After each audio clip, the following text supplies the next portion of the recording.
Hey guys, what's back with the video? I decided that we could post sooner, so maybe like 2 times a day sounds weird, but today the same day that I just posted a video a few hours ago. I'm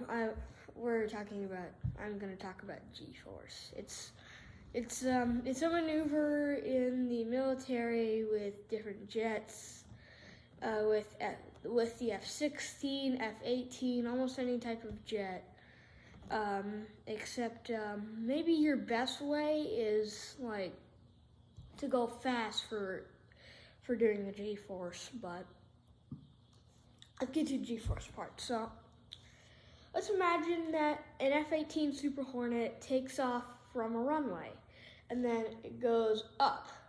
It goes way up into the air, and then it cruises at that altitude, and then it goes way down, and then pitches right up at like 100,000, maybe 1,000 feet, almost hitting the ground, and then it's pitching way up. That's a bad sign. Your two main problems are G-force and airspeed. Now let's go with the G-force side first. See,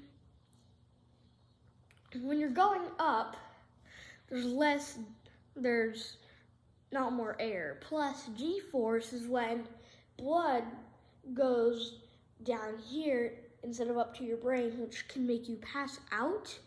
So every time you're like walking, it's only 1 G, so you have everything working in your body perfectly fine. But if you want to have all your blood going up to here, you need to wear a special army suit when you're doing a G. So it can go up to 9G, I believe, and it is crazy when you do that because you can pass out eventually, but you'll wake back up in no time when you stop the G-force. But when you're pitching up and you're trying to pitch down to cruise, then that's going to be hard because then you're pitching like that. Now, I think that's a minus G-force, but that can also make you pass out, I think,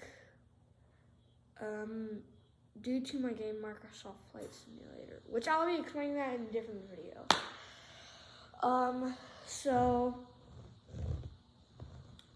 Yeah, and the second problem is airspeed.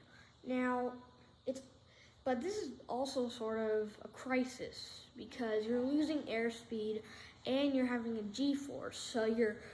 But if you didn't have that suit on, you would have passed out, you would have lost airspeed, and you would have crashed. But if you did have a special suit on, then you would have been able to stabilize the aircraft and land safely. But if you're asking, what happens with the aircraft in a storm? Well, sometimes it can get shocked by lightning, but planes, like big planes, for example, 747, like an airliner, those can be struck by lightning and nothing will happen to them. Like, basically nothing. But I'm not sure what it comes with to Super Hornets. But I also did want to talk about derailments. Now, derailments are when trains fall right off the tracks. They can blow up. If you watch the movie Unstoppable, then you see what I mean. So, yeah, except it's sort of a violence movie, so I don't recommend watching it because my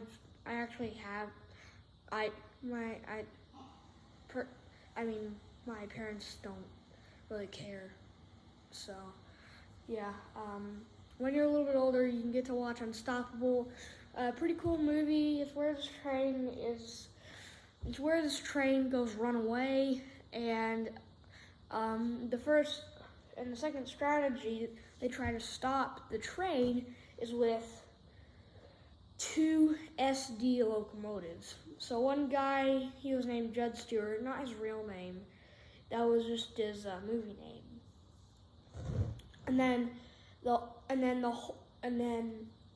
runaway train was right here, and the 2 locomotives were here, trying to stop the train until until the signaler changes switch, and then they weren't even coupled. So the runaway train came bonk, and then the first train went that way, and then the other train went straight.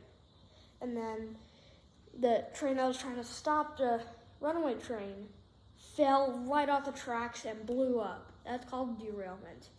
But derailment can also mean like only a few wheels off the tracks. And also there are things called derailers if the track has maintenance, but that's not a crisis at all. It's just a way to stop the train so it doesn't collide with the equipment. So there's a lot of things that can be crisis. So that'll be the end for this video. Thank you guys so much for watching, and I will see you in the next one.